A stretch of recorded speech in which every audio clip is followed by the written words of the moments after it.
নমস্কার বন্ধুরা, আমার চ্যানেল গল্পে নীলাঞ্জনাতে সকলকে স্বাগত জানাই। শুরু করছি আজকের গল্প দোকান কাটা। লিখেছেন অন্নদা শঙ্কর রায়।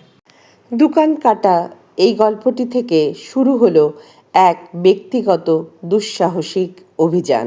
শুরু করছি আজকের গল্প পাঠ। এক, সেই সব সুন্দর ছেলেরা আজ কোথায়, যাদের নিয়ে আমার কৈশোর সুন্দর হয়েছিল? মাঝে মাঝে ভাবি আর মন কেমন করে। একজনকে মনে পড়ে, তার নাম সুকুমার। গৌরবর্ণ, সুঠাম তনু, একটুও অনাবশ্যক মেদ নেই, অথচ প্রতি অঙ্গে লালিত্য। চাঁদের পেছনে যেমন রাহু, তেমনি চাঁদপানা ছেলেদের পেছনে রাহুর দল ঘুরত। তাদের কামনার ভাষা যেমন অশ্লীল তেমনি স্থূল। তাদের স্থূল হস্তাবলেপে শুকুর গায়ে আঁচড় লাগত। তা দেখে যাদের বুক বাজত, তাদের জনাকয়েক মিলে একটা দেহরক্ষী বাহিনী গড়েছিল তাকে বাড়ি থেকে ও স্কুল থেকে বাড়িতে পৌঁছে দেওয়া। আমরা নিঃস্বার্থ ছিলুম না, যে রক্ষক সেই ভক্ষক। শুকু তা জানত, তাই আমাদের প্রশ্রয় দিত না। তার দরুন আমার অভিমান থাকবে না? রাহুদের একজন আমার ডান হাতে এমন মোচড় দিয়েছিল যে আরেকটু হলে হাতটা যেত। যার জন্য করি চুরি সেই বলে চোর। কঞ্চিত তাকে একা পেতাম, পেলেই আমার বুক ভরা মধু তার কানে ঢালতে ব্যগ্র হতুম। কিন্তু তার আগে সে পাশ কাটিয়ে যেত। সে যে আমার প্রকৃত পরিচয় জানল না, এ কথা ভেবে আমার চোখে জল আসত। সময়ে অসময়ে তাই তাদের বাড়ির আশেপাশে ঘুরতুম। ভিতরে ঢুকতে ভরসা হতো না, কারণ শুকু একদিন আমাকে বলেছিল, তুই আমাদের বাড়িতে অতবার আসিস নে খোকন। তখন ঠিক বুঝতে পারিনি কেন এ রূঢ়তা। পরে বুঝেছি ওটা রূঢ়তা নয়। শুকুর বাবা মফস্বলে গেলে তার মায়ের সঙ্গে ঠাকুমার বচসা বাঁধত। খোঁপা আর এলো চুলের সেই বচসা শুনে পাড়ার লোক জুটত তামাশা দেখতে। এতে শুকুর মাথা কাটা যেত। তার বাবা যখন ফিরতেন, মার কথায় কান দিতেন না। ঠাকুমার কাহিনী বিশ্বাস করতেন, মাকে দিতেন মার। তা দেখে শুকুর ভাই বোন বাবার পা জড়িয়ে ধরত, কিন্তু শুকু এত লাজুক যে লুকিয়ে কাঁদত। প্রতিদিন মা ঘোষণা করতেন তিনি বাপের বাড়ি যাচ্ছেন। বাক্স বিছানা নিয়ে সত্যি সত্যি বাইরের বারান্দায় দাঁড়াতেন। রাজ্যের লোক জড়ো হতো তাকে দেখতে ও তার সঙ্গে আলাপ করতে। এতে শুকুর বাবার মাথা কাটা যেত। শুকুরও চাকর এসে বলতো, মা, একখানাও ঘোড়ার গাড়ি পাওয়া গেল না। তা শুনে ঝি বলতো, আরেকটা দিন থেকে যাও মা। সেদিনকার মতো মা যাওয়া মুলতুবি রাখতেন। প্রতি মাসেই এই ব্যাপার। দুজনেই সমান মুখরা, যেমন মা তেমনি ঠাকুমা। একদিন শুকুর মা এমন মার খেলেন যে গাড়ির অভাবে পেছপাও হলেন না। দুনিয়ার লোকের উপর ঘোমটা টেনে দিয়ে পথে বেরিয়ে পড়লেন ও পায়ে হেঁটে রেল স্টেশনে গেলেন। শুকুর ভাই বোন লোক লজ্জায় তার সাথী হলো না, কিন্তু সব থেকে লাজুক যে শুকু, সেই তার হাত ধরে পথ দেখানোর ভার নিল। ভালো করলেন না। শুকুর বাবার মাথা হেঁট হলো। তিনি সেই হেঁট মাথায় টোপর পরে শোধ তুললেন। খবরটা যখন শুকুর মায়ের কানে পড়ল, তিনি কুয়োয় ঝাঁপ দিতে গেলেন। সবাই মিলে তাকে ধরে এনে ঘরে বন্ধ করে রাখল। তখন থেকে তিনি নজরবন্দি। মামারা শুকুকে স্কুলে দিয়েছিলেন, কিন্তু সে স্কুলে যাওয়ার নাম করে সেই যে বেড়াতো, ফিরত রাত করে। কেউ তাকে বকতে সাহস করত না, পাছে সে আত্মঘাতী হয়। শিবপুর হাটের 3 দিকে নদী, যেদিকে চোখ যায় সেদিকে গেলে প্রায়ই নদীর ধারে পা আটকে যায়। শুকু পা ছড়িয়ে বসে, গা ঢেলে দেয়। কত নৌকো স্রোতের মুখে ভাসছে, উজান বেয়ে আসছে। কোনোটাতে চালের বস্তা, কোনোটাতে নতুন হাঁড়ি কলসি, কোনোটাতে ঝুনো নারকেল। ছইয়ের চার কোণে মাকাল ফল দুলছে, ছইয়ের ভেতর ডাবা হুঁকো ঝুলছে। নৌকার গায়ে কত রকম নকশা, নকশার কত রকম রং। নৌকা কত রকম, জেলেদের ডিঙি, বারোমেশেদের নাও, গয়নার বোট, আরও কত কি। বাংলার প্রাণ নদী, নদীর প্রাণ নৌকো, নৌকোর প্রাণ মাঝির প্রাণ গান। শুকু এক মনে গান শোনে আর গুনগুন করে সুর সাধে। এতেই তার শান্তি, এই তার সান্ত্বনা। একদিন মেলা লোক যাচ্ছিল মেলা দেখতে, রঘুনাথপুরে রামনবমীর মেলা। তা বলে শুধু রামায়িত বৈষ্ণবরা নয়, নিমায়িত বৈষ্ণবরাও আসে। নানা দিকদেশ থেকে জমা হয় আউল বাউল দরবেশরাও। একদল কীর্তনিয়া গান করতে করতে যাচ্ছে দেখে শুকুও তাদের নৌকায় উঠে বসল। মেলায় গিয়ে সে দল ছাড়া হলো না। সে যদি বা ছাড়তে চায়, দলের লোক ছাড়ে না। তারা একটা গাছতলা দেখে আস্তানা গড়ল। সেখানে জোল কেটে বড় বড় হাঁড়ি চাপিয়ে দিল। কুটনো কুটতে বসল দলের মেয়ে ছেলেরা। বলতে ভুলে গেছি, দলের কর্তা তিনি পুরুষ নন, নারী। তার নাম হরিদাসী। হরিদাসী নাম শুনে শুকু ধরে নিয়েছিল হিন্দু। আপনারাও সে ভুল করতে পারেন, তাই বলে রাখছি তিনি মুসলমান দরবেশ। তাঁর দলের পুরুষদের নাম শুনে মালুম হয় না মুসলমান না হিন্দু। ঈশব শাহও আছে, আবার মনুষাও আছে। শুকু ধরে নিয়েছিল ওরা সকলেই হিন্দু, তাই আহার সম্বন্ধে দুবার ভাবেনি। কেবল পানের সময় পানি কথাটা শুনে একটু খটকা বেঁধেছিল। হরিদাসীরা মজ ধরে রাধে বাড়ে, খায় আর গান করে। শুকুও তাদের শরীর। তার গান শুনে হরিদাসী তাকে কাছে ডেকে নিয়ে বলল, তোর হবে। এতদিন জীবন বিস্বাদ লাগত, এতদিনে স্বাদ ফিরল। শুকুর চোখে পৃথিবীর রূপ বদলে গেল। যেদিকে তাকায় সেদিকে রূপের সায়র। কানে ঢেউ তোলে হরিদাসীর কণ্ঠধ্বনি, এমন ভবের নদীতে সই ডুব দিলাম না, আমি নামি নামি মনে করি, মরণ ভয়ে নামলাম না। মেলা ভাঙল, শুকুরও ভয় ভাঙল। মামারা যদি তাড়িয়েই দেন, তবে তার আশ্রয়ের অভাব হবে না। তখনও সে জানত না যে ওরা মুসলমান। জানল শিবপুর হাটে অন্যের মুখে। তখন তার আরও একটা ভয় ভাঙল, জাতের ভয়। সে মনে মনে বলল, আমার জাত যখন গেছে, তখন দুঃখ করে কি হবে। যার জাত নেই তার সব জাতি সজাত। ওরা আমার আপনার লোক, আমিও ওদের। 2.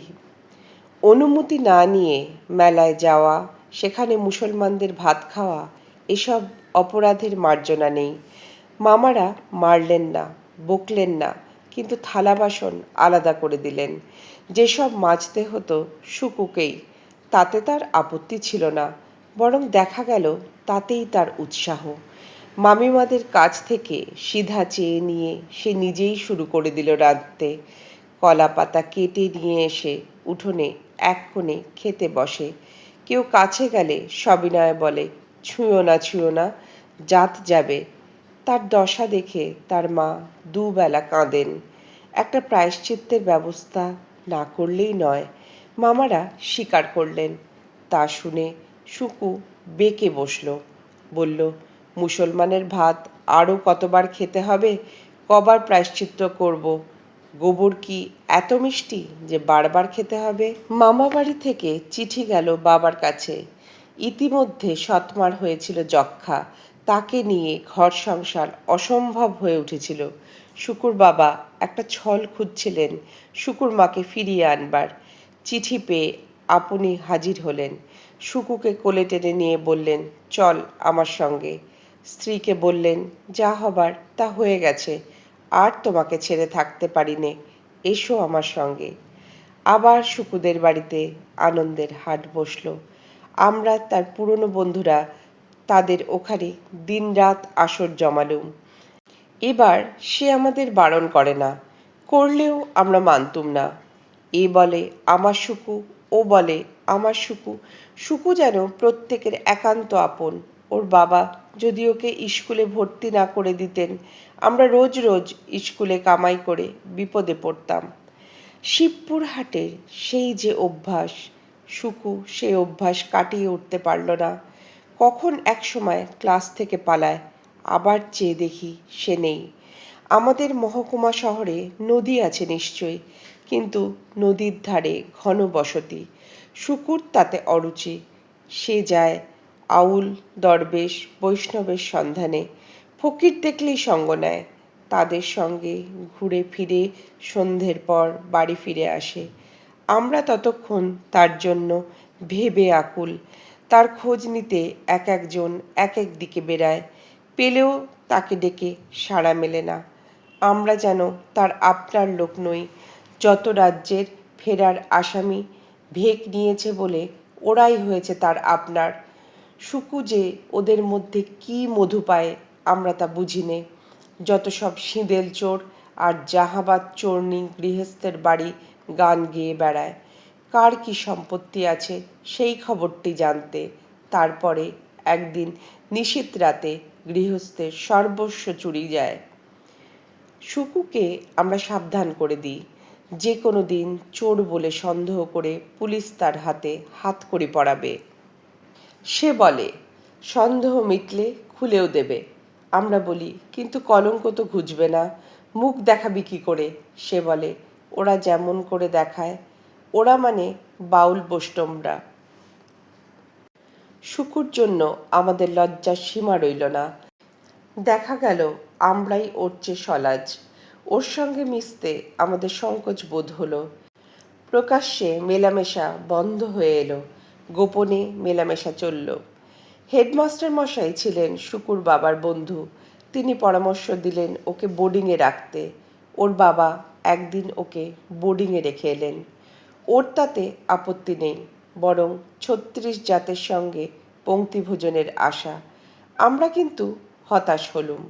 বোর্ডিংয়ের পাশেই হেডমাস্টার মশাইয়ের কোয়ার্টার। তার চোখে ধুলো দিয়ে যে শুকুর কাছে যাওয়া আসা করব সে সাহস ছিল না। কিছুদিন পরে এক মজার ব্যাপার ঘটল। হেডমাস্টার মশাই একদিন সকর্ণে শুনলেন দুটি বালখিল্য বালক ফুর্তিসে গান করছে। যৌবন জ্বালা বড়ই জ্বালা সইতে না পারি, যৌবন জ্বালা ত্যায্য করে গলায় দিব দড়ি, দুঃখরে যৌবন প্রাণের বৈরী। মশাই তো দুহাতে দুজনের কান ধরে টেনে তুললেন। অন্তরিক্ষে দোদুল্যমান ওই দুটি প্রাণী অবিলম্বে কবুল করল যে শুকুই ওদের গান শিখিয়েছে। তখন তিনি শুকুকে তলব করলেন। শুকু বলল, সব সত্যি, দোষ ওদের নয়, আমার। হেডমাস্টার মশাই বললেন, গোল্লায় যদি যেতে হয় তবে সদল বলে কেন, তুমি একা যাও। এই বলে একটা গাড়ি ডেকে তাকে বাড়ি পাঠিয়ে দিলেন। সেও বাঁচল, আমরাও বাঁচলুম। তার বাবা কিন্তু তাকে নিয়ে মুশকিলে পড়লেন। ঘরে আটক করে রাখলে পড়াশোনা মাটি, স্কুল যেতে দিলে সে ঠিকানা হারিয়ে ফেলে। যাদের কাছে পাঠ নেয় তারা মাস্টার নয়, বাউল ফকির। কিছুদিন তিনি নিজেই তাকে বিদ্যালয়ে পৌঁছে দিয়ে এলেন। সেখানে তার উপর কড়া পাহারার বন্দোবস্ত হলো। কিন্তু সে অঙ্কের খাতায় ইতিহাস ও ইতিহাসের খাতায় সংস্কৃত লিখে শিক্ষকদের উত্ত্যক্ত করে তুলল। এটা যে তার ইচ্ছাকৃত তা নয়। সে নিজেই বুঝতে পারে না কেন এমন হয়। আসলে তার মন ছিল না পাঠে। শুকুর মা তার বাবাকে বললেন, জানি আমার কথা হেসে উড়িয়ে দেবে, কিন্তু সেকালে কর্তারা এরকম হলে গিন্নিদের উপদেশ নিতেন। শুনি তোমার উপদেশটা কি? আমার ঠাকুরদাদার বিয়ে হয়েছিল ১৬ বছর বয়সে। শুকুর বয়স ১৫ হলেও ওর যেমন বাড়ন্ত গড়ন। শুকুর বাবা হেসে উড়িয়ে দিলেন। ৩ ম্যাট্রিকে শুকু ফেল করল, আমি পাস। বাধ্য হয়ে আমাকে বড় শহরে যেতে হলো। ভর্তি হলুম কলেজে। চিঠি লিখে শুকুর সাড়া পেতুম না। ওর সঙ্গে দেখা হতো ছুটিতে। দিন দিন ব্যবধান বাড়তে থাকে।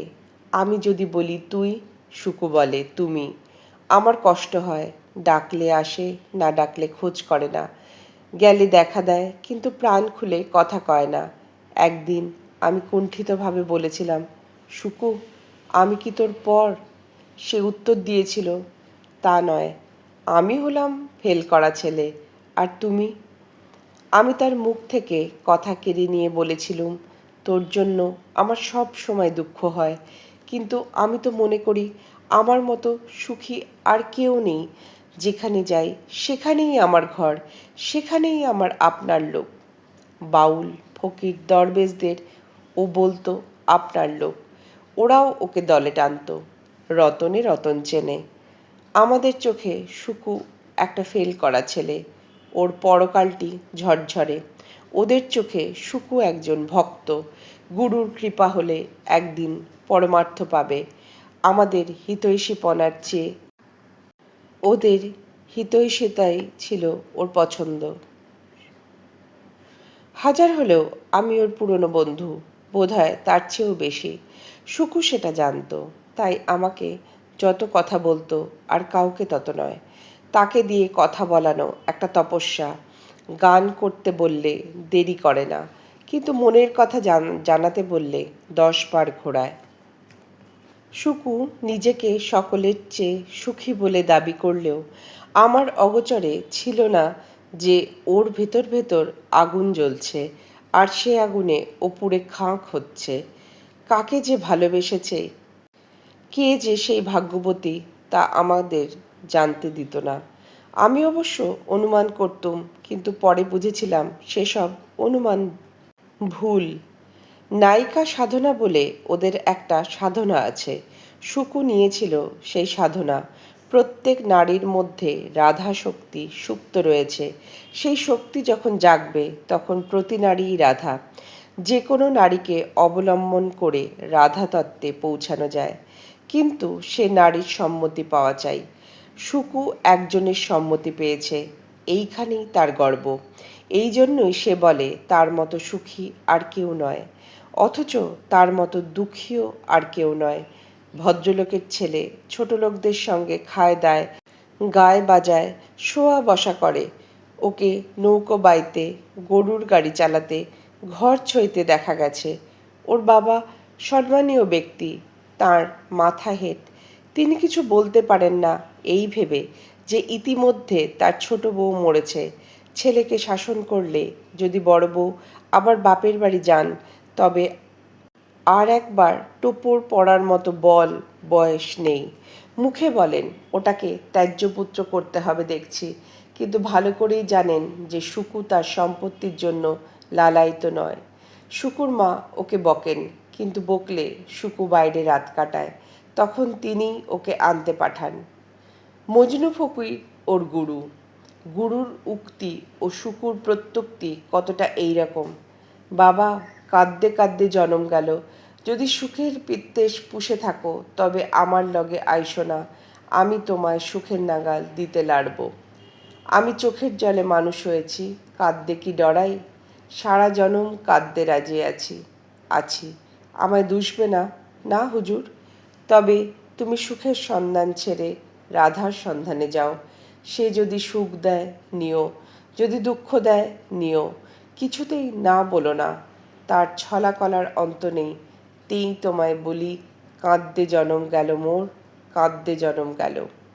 সুকু সেই যে ফেল করলো, তারপরে আর পরীক্ষা দিল না। তার পড়াশোনা সেইখানেই সাঙ্গ হলো, কিন্তু তা সত্ত্বেও তাকে পরীক্ষা দিতে হলো। সে পরীক্ষা মাত্র একজনের কাছে, সে একজন তার নায়িকা। তার গুরুই তাকে পরিচয় ঘটিয়ে দেন। এইটুকু আমি জানি, এর বেশি জানি নে। আর যা জানি নে তা লোকমুখে শোনা, লোকের কথা আমি বিশ্বাস করি নে। যদিও ল্যাটিন ভাষায় প্রবাদ আছে, লোকের কথাই ভগবানের কথা। একবার ছুটিতে বাড়ি এসে শুনি সুকু নিরুদ্দেশ। লোকে বলাবলি করছে শাড়ি বৈষ্ণবী ওকে ভুলিয়ে নিয়ে গেছে। মেয়েটি নাকি প্রথমে ছিল মোদকদের বউ, অল্প বয়সে বিধবা হয়, পরে এক বৈষ্ণবের সঙ্গে বৃন্দাবনে যায়, সেখানে বেশ কিছুকাল থেকে চালাক চতুর হয়। বৈষ্ণবটির কৃষ্ণপ্রাপ্তি হলে দেশে ফিরে শাড়ি তার বিষয় বাড়ি ভোগ দখল করে। তারপর থেকে সুন্দর ছেলে দেখলেই সে ভুলিয়ে নিয়ে যায়, সর্বনাশ করে ছেড়ে দেয়। গুণের মধ্যে সে গাইতে পারে অসাধারণ, গান দিয়েই প্রাণ মজায়। ছেলেদের অভিভাবকেরা অবশেষে হাকিমের কাছে দরখাস্ত করেন। তখন জায়গা জমি বিক্রি করে বৈষ্ণবী একদিন নিখোঁজ হয়। তার সঙ্গে শুকুর বাবা থানা পুলিশ করেন, কাগজে বিজ্ঞাপন দেন, কিছুতেই কিছু হয় না। তার মা কাতর হয়ে পড়েন। শুকুর বাবা বললেন, খোকন, তুমি তো পাশ করলে, জলপানি পেলে, আমার ছেলেটি কেন এমন উচ্ছন্নে গেল? ছি ছি, একটা নষ্ট মেয়ে মানুষ। তিনি মাথা হেঁট করলেন, রুমালে চোখ মুছলেন। শুকুর মা বললেন, যে ছেলে মার সঙ্গে বনবাসী হয় সে কি তেমন ছেলে? আমার মন বলে শুকু আমার কোনো কুকাজ করেনি, ওর সবটাই কিন্তু কেন আমাকে বলে গেল না? আর কি ফিরবে? এর পরের অংশটি আমি পরের দিন পাঠ করে শোনাবো। গল্প পাঠ কেমন লাগছে আপনারা আপনাদের মতামত জানাবেন। এতক্ষণ সঙ্গে থাকার জন্য সকলকে অসংখ্য ধন্যবাদ। সকলে খুব ভালো থাকবেন।